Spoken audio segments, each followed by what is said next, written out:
الحمد لله الذي أنزل على عبده الكتاب ولم يجعل له عوجا. الحمد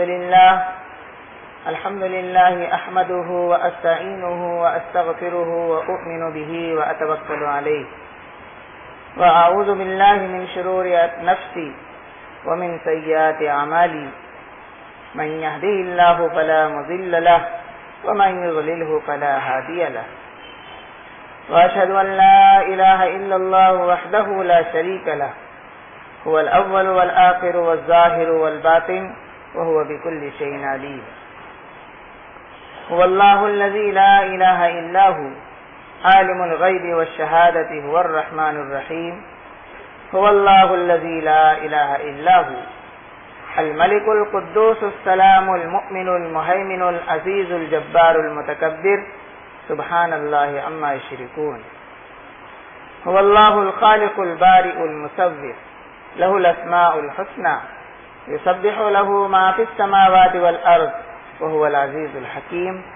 وهو الذي أحياكم ثم يميتكم ثم يحييكم ثم إليه ترجعون. وهو الله لا إله إلا هو له الحمد في الأولى والآخرة وله الحكم وإليه ترجعون. وأشهد أن سيدي محمدا ابن عبد الله الهاشمي الذي عبد الله ورسوله أرسله كافة للناس بالحق بشيرا ونذيرا وداعيا إلى الله بإذنه وسراجا منيرا. سبحان ہے بادشاہ کے بادشاہ کی جس کی ملکیت میں تمام بادشاہت، انتہائی تقدیس والا، تمام عزتوں کا مالک، انتہائی عظمتوں والا، بے پناہ قدرتوں والا، زبردست کبریائی والا. سبحان ہے اس بادشاہ کی جو آپ اپنی حیات پر ہمیشہ قائم و دائم، سب کو حیات دینے والا وہ، اس کی ذات لا تأخذہ سنۃ ولا نوم، سستی اور نیند اور اونگ اس کے قریب بھی نہ پھٹک سکے، جس کی کوئی انتہا نہیں، جس کی کوئی حد نہیں، وہ لامحدود تسبیح و تکبیر بیان کرتے ہیں. ہم آپ کے ہمارے رب، آپ ہی ہمارے رب ہیں، فرشتوں کے بھی رب ہیں، آپ ہی پناہ دینے والے، آپ ہی خالق ہے میرے بھی اور ہر شے کے. جو چیز بھی جہاں بھی ہے، جہاں بھی اپنا وجود رکھتی ہے، چاہے ہمیں دکھائی دے یا دکھائی نہ دے، آسمانوں میں ہو یا زمین میں، پاتال میں ہو یا سمندر کی گہرائیوں میں، جو چیز بھی جہاں پر بھی ہے وہ اس بات کی دلیل ہے کہ اس کے خالق نے اسے پیدا کیا. جب چاہے اسے مار سکتا ہے، اسے پناہ کے گھاٹ اتار سکتا ہے. جس کے صرف اور صرف کن کہنے پر ساری کی ساری چیزیں وجود میں آ سکتی ہے، تو اسی کے صرف کن کہہ دینے پر ساری کی ساری چیزیں فنا اور برباد بھی ہو سکتی ہے. اس کے لیے کبھی کوئی کام مشکل نہیں. بے شک اللہ ہر شے پر قدرت رکھتا ہے. جب چاہے ایک ہی کن میں تمام مخلوق کو پیدا کر کے حساب لے لے. اتنے عظیم قدرتوں والے رب کو، اس کے وقار کو کیوں ہم تسلیم نہیں کر رہے ہیں؟ کیوں ہم اپنی منمانی زندگی گزارنے پر تلے ہوئے ہیں؟ ہمارے شب و روز سے، ہمارے لین دین سے، ہمارے ویوہار سے کیوں نہیں یہ ظاہر ہو رہا ہے کہ ہمارا رب ہمیں دیکھ رہا ہے، ہمارے ہر عمل سے پوری طرح واقف ہے، اس کی قدرتوں اور طاقتوں، اس کی عظمتوں، جاہ و جلال کا تذکرہ اس نے اپنی کتاب میں کر دیا. ہم پہچانتے کیوں نہیں؟ اتنی رحمتوں والا، اتنے کرم والا، اتنا شفیق اور اتنا مہربان اپنی ہر مخلوق کے ساتھ، وہی پل پل مخلوق کی ضرورتوں کا بھی خیال رکھتا ہے. میں گواہی دوں کہ میرا رب ایک اکیلا اللہ وحدہ لا شریک ہے. اس کا کوئی شریک نہیں، اس کا کوئی پارٹنر نہیں، اس کے جیسا کوئی نہیں، اس کا ہمسر کوئی نہیں، کسی سے اس کی مثال نہ دی جا سکے. رب کی تعریف، اس کے کمالات، اس کے سبحان، اس کی تقدیس کا حق ادا نہیں ہو سکتا. ہم رجوع ہوں اپنے رب کی کتاب کی طرف تو ہمیں اپنے رب کی معرفت حاصل ہو سکتی ہے. ہم پہچانیں اپنے رب کو، اس کی قدرتوں کو بھی جانیں، اپنی حیثیت کو پہچان لیں. جب ہم اس کی کبریائی کا اعلان کریں تو ہمیں اپنی حقارت اور ذلیل ہونے کا بھی احساس ہو. ہماری اپنی تخلیق کس سے ہوئی؟ میں تو اس کی ایک حقیر اور کمزور مخلوق ہوں. اپنی ایک ایک سانس کا میں محتاج، پانی کے ایک ایک قطرے کا بھی میں محتاج، اناج کے ایک ایک دانے کا میں محتاج. اپنی ایک ایک ضرورت کے لیے اس کے سامنے عاجز اور انکسار. ایک حقیر اور عاجز مخلوق ہونے کے باوجود مجھ میں اکڑ کیوں تکبر کیوں؟ مجھ میں دوسروں کو ذلیل اور اپنے آپ کو سپر سمجھنے کا جذبہ کیوں؟ ان ساری چیزوں کے اعتراف کے ساتھ میں یہ بھی گواہی دیتا ہوں کہ حضرت محمد صلی اللہ علیہ وسلم اللہ کے آخری رسول اور بندے ہیں، جن کے قلب اثر پر ایسی کتاب کا نزول ہوا جو دنیا اور آخرت کو حسین بنانے کا طریقہ سکھاتی ہے، مغفرت حاصل کرنے کی راہ سجاتی ہے، اور اس کے قوانین کے مطابق اور رسول اکرم صلی اللہ علیہ وسلم کے طریقے کے مطابق ایماندارانہ زندگی گزارنے والوں کے لیے بہترین دنیا اور بہترین آخرت کا وعدہ کرتی ہے۔ شرط یہ ہے کہ ہم اپنے تمام معاملات کا حاکم کتاب اللہ کو بنائیں، ہمارا جو بھی معاملہ ہو ہم اسے کتاب اللہ سے چیک کریں، طاغوت کی طرف بالکل نہ لے جائیں، اس لیے کہ رب تعالیٰ نے ہمیں اسے منع فرمایا ہے۔ سورۃ النساء میں رب تعالیٰ نے ارشاد فرمایا الم تر الی الذین یزعمون انہم آمنوا بما انزل الیک وما انزل من قبلک یریدون ان یتحاکموا الی الطاغوت وقد امروا ان یکفروا به وَيُرِيدُ الشَّيْطَانُ أَن يُضِلَّهُمْ ضَلَالًا بَعِيدًا۔ کیا غور کیا آپ نے ان لوگوں کے بارے میں جن کا دعوت تو یہ ہوتا ہے کہ ایمان رکھتے ہیں اس کتاب پر جو نازل کی گئی آپ صلی اللہ علیہ وسلم پر اور اس پر بھی جو آپ سے پہلے نازل کی گئی، لیکن چاہتے ہیں کہ اپنے معاملات فیصلے طاغوت کے پاس لے جائیں، حالانکہ وہ حکم دیے گئے ہیں کہ طاغوت کا انکار کریں، اور شیطان چاہتا ہے کہ وہ گمراہی میں بھٹک کر دور نکل آئیں۔ جب ان سے کہا جاتا ہے کہ آؤ اس کی طرف جو نازل فرمایا اللہ نے اور آؤ رسول صلی اللہ علیہ وسلم کے طریقے کی طرف، تو آپ دیکھو گے کہ منافقین آپ سے کترا کر نکل جاتے ہیں۔ صرف قولی طور پر ایمان کے دعوے کرنے والے عملی طور پر اسے نظر انداز کر دیتے ہیں۔ ہمارا بھی حال یہی ہے کہ اگر تمام حالات ہمارے موافق جا رہے ہیں تو ایمان والا ہونے کا دعویٰ کرتے ہیں، اللہ کی کتاب کو کتاب ہدایت سمجھتے ہیں، قرآن سے قبل کی تمام آسمانی کتابوں پر بھی ایمان رکھتے ہیں، اور جب خود پر کوئی آزمائش آ جاتی ہے اور ہمارے حق میں حالات اور فیصلے نہیں ہوتے تو طاغوت کی طرف ہم رجوع کرتے ہیں۔ ہم اپنا محاسبہ کریں، اپنے ایمان کو چیک کریں کہ کہیں ہمارا ایمان طاغوت کے ساتھ ساتھ تو نہیں، جبکہ رب تعالیٰ نے ہمیں یکفر بالطاغوت کا حکم دیا ہے۔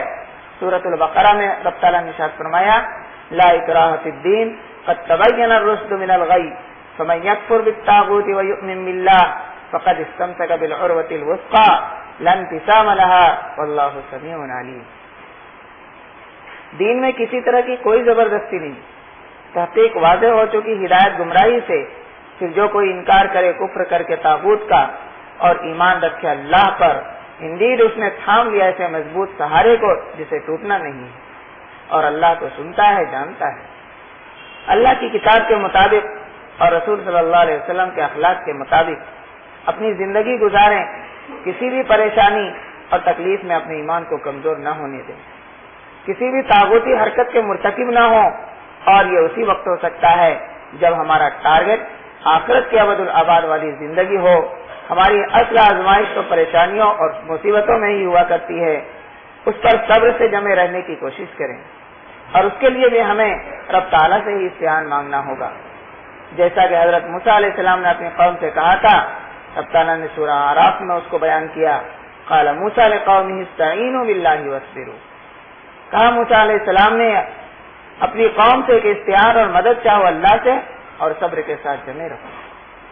استعان صرف اور صرف اللہ سے مانگے، کسی اور کے در پہ اپنا ہاتھ نہ پھیلائیں، اللہ کے سوا کسی کے سامنے اپنا سر نہ جھکائیں، کسی کو اپنا حامی اور مددگار نہ مانیں۔ رب تعالیٰ نے سورۃ الاعراف میں ہی ارشاد فرمایا ان الذین تدعون من دون اللہ عباد امثالکم فادعوہم فلیستجیبوا لکم ان کنتم صادقین، بے شک اللہ کو چھوڑ کر جن سے تم دعائیں کرتے ہو وہ تمہارے ہی جیسے بندے ہیں، تو تم دعا کرو ان سے، اور انہیں بھی چاہیے کہ وہ تمہاری دعا کا رسپانس دیں اگر تم اپنے دعوے میں سچے ہو۔ جنہیں ہم نے اپنا کارساز سمجھ رکھا ہے ان کے بارے میں رب تعالیٰ نے ارشاد فرمایا یا ایھا الناس ضرب مثل فاستمعوا له ان الذين تدعون من دون الله لن يخلقوا ذبابا ولو اجتمعوا له وان يسلبهم الذباب شيئا لا يستنقذوه منه ضعف الطالب والمطلوب۔ اے انسانوں، ایک مثال بیان کی جا رہی ہے، اسے غور سے سنو۔ بے شک وہ جن سے تم دعائیں کرتے ہو اللہ کو چھوڑ کر، ان کی حالت تو یہ ہے کہ وہ سب مل کر ایک مکھی بھی پیدا نہیں کر سکتے، اور اگر مکھی ان سے کوئی چیز چھین لے تو وہ اس سے چھڑا بھی نہیں سکتے.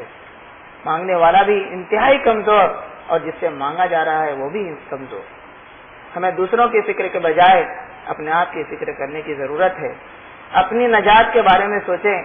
ہماری آخرت کی زندگی کے لیے نیکیوں کا پارسل بھیجیں.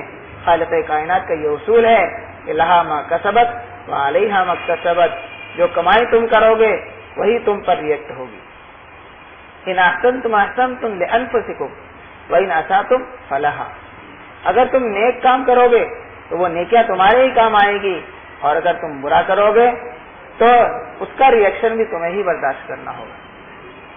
پریشانی مصیبت ہی انسان کی آزمائش ہوتی ہے کہ اب وہ کیا رسپانس دیتا ہے.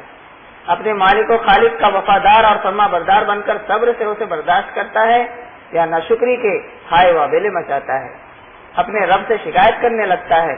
مصیبتوں سے بچتے رہنے کے لیے دعاگو رہیں اور مصیبت میں بھی اپنے مالک کے ساتھ ایماندار بنے رہیں. کتاب ہدایت کو ہدایت کے لیے تھامے رہیں. انشاءاللہ ہماری مصیبت بھی ہمارے لیے خیر کا باعث بن سکتی ہے. اس لیے کہ رب تعالیٰ نے سورۃ التغابن میں ارشاد فرمایا ما اصاب من مصیبت الا باذن اللہ ومن یؤمن باللہ یہد قلبہ واللہ بکل شیء علیم. نہیں پہنچتی کوئی مصیبت مگر اللہ کے اذن سے، اور جو کوئی ایماندار بنا رہے گا اللہ کے ساتھ، اللہ راستہ سجھائے گا اس کے دل کو، اور اللہ ہر شے کا علم رکھتا ہے. انسان بار بار گناہ کرتا ہے، لیکن اگر وہ فوراً اپنے رب کی طرف پلٹتا ہے، توبہ کرتا ہے، استغفار مانگتا ہے اور اپنے گناہوں کی معافی طلب کرتا ہے تو اس کا رب انتہائی رحم کرنے والا، انتہائی مغفرت کرنے والا ہے. اپنی رحمت کو ان کے قریب کر دیتا ہے. شرط یہ ہے کہ سچے دل سے وہ طلب کرے. رب تعالیٰ نے فرمایا والذین اذا فعلوا فاحشۃ او ظلموا انفسهم ذکروا اللہ فاستغفروا لذنوبهم ومن یغفر الذنوب الا اللہ ولم یصروا علی ما فعلوا وهم یعلمون. ایمان والے لوگ وہ ہیں جن سے کوئی فحاشی والی حرکت سرزد ہو جاتی ہے، یعنی وہ کوئی گناہ کر کے اپنے آپ پر ظلم کر بیٹھتے ہیں اور اللہ کی موجودگی کا احساس ہوتے ہی استغفار مانگنے لگتے ہیں اپنے گناہوں پر، اس بات کو مد نظر رکھتے ہوئے کہ کون مغفرت کر سکتا ہے گناہوں کی سوائے اللہ کی، اور نہیں وہ آڑے رہتے اپنی حرکتوں پر جان بوجھ کر. ہم اپنی غلطی کا احساس ہوتے ہی اپنی حرکتوں پر معافی و استغفار طلب کریں، اپنے رب سے اپنے اخلاق کو سدھار لیں. اس بات پر ہماری نظر رہے کہ میری ذات سے کسی کو تکلیف نہ پہنچنے پائے. ہم ہر ایک کے لیے فائدہ مند بنے رہیں. رب العالمین ہم آپ کی طرف رجوع ہوتے ہیں. آپ یدبر الامر ہیں، آپ ارحم الراحمین ہیں، آپ مالک الملک ہیں، آپ رؤوف الرحیم ہیں، آپ ذرے ذرے سے اچھی طرح واقف ہیں. ہم کمزور، جاہل، نادان، عجلت پسند بندے آپ کے سامنے دعاگو ہیں. اس دنیا میں بھی ہمارے لیے خیر کے فیصلے نازل کر دیجئے اور آخرت میں بھی ہمارے لیے خیر ہی خیر بنا دیجئے. آپ ہمیں تھام لیجئے. آپ ہی ہمارے مولا ہیں. حامی اور ناصر بن جائیے. آپ ہی نعم المولا اور نعم النصیر ہیں. ہماری کوتاہیوں کو اور خطاؤں کو معاف فرما دیجئے. ہم رجوع ہوتے ہیں آپ کی طرف اور توبہ کرتے ہیں آپ ہی سے اور استغفار مانگتے ہیں آپ ہی سے. آپ ہی ہماری مغفرت فرما دیجئے. بارک اللہ لنا ولکم فی القرآن العظیم ونفعنا وإياكم بالآيات والذكر الحكيم إنه تعالى جواد كريم ملك بر رؤوف رحيم. أقول قولي هذا وأستغفر الله لي ولكم ولسائر المؤمنين فاستغفروه إنه هو الغفور الرحيم. الحمد لله وحده والصلاة والسلام على من لا نبي بعده. أعوذ بالله من الشيطان الرجيم. بسم الله الرحمن الرحيم. إن الله وملائكته يصلون على النبي يا أيها الذين آمنوا صلوا عليه وسلموا تسليما. اللهم صل على محمد وعلى آل محمد كما صليت على إبراهيم وعلى آل إبراهيم إنك حميد مجيد. اللهم بارك على محمد وعلى آل محمد كما باركت على إبراهيم وعلى آل إبراهيم إنك حميد مجيد. وصل على جميع الأنبياء والمرسلين وعلى الملائكة المقربين وعلى أصحاب رسول الله صلى الله عليه وسلم وعلى أزواج رسول الله صلى الله عليه وسلم وعلى أهل بيت رسول الله صلى الله عليه وسلم. ربنا إنك أنت السميع مستجيب الدعوات ربنا لا تؤاخذنا إن نسينا واخطأنا ربنا ولا تحمل علينا إصرا كما حملته على الذين من قبلنا ربنا ولا تحملنا ما لا طاقة لنا به واعف عنا واغفر لنا وارحمنا أنت مولانا فانصرنا على القوم الكافرين ربنا فاغفر لنا ذنوبنا وكفر عنا سيئاتنا وتوفنا مع الأبرار اللهم أرنا الحق حقا وارزقنا اتباعه وأرنا الباطل باطلا وارزقنا اجتنابه اللهم أرنا الأشياء كما هي اللهم هين علينا سكرات الموت اللهم هين علينا سكرات الموت اللهم أخرجنا من الظلمات إلى النور اللهم أخرجنا من الظلمات إلى النور اللهم أحسن عاقبتنا في الأمور كلها وأجرنا من خزي الدنيا وعذاب الآخرة اللهم انصر من نصر دينك الذي جاء به محمد صلى الله عليه وسلم وجعلنا منهم اللهم أيد الإسلام والمسلمين اللهم أيد الإسلام والمسلمين ربنا تقبل منا إنك أنت السميع العليم وتب علينا إنك أنت التواب الرحيم برحمتك يا أرحم عباد الله اتقوا الله رحمني ورحمكم الله إن الله يأمر بالعدل والإحسان وإيتاء ذي القربى وينهى عن الفحشاء والمنكر والبغي يعظكم لعلكم تذكرون اذكروا الله العلي العظيم يذكركم واشكروه على نعمه يزدكم ولذكر الله أكبر والله يعلم ما تصنعون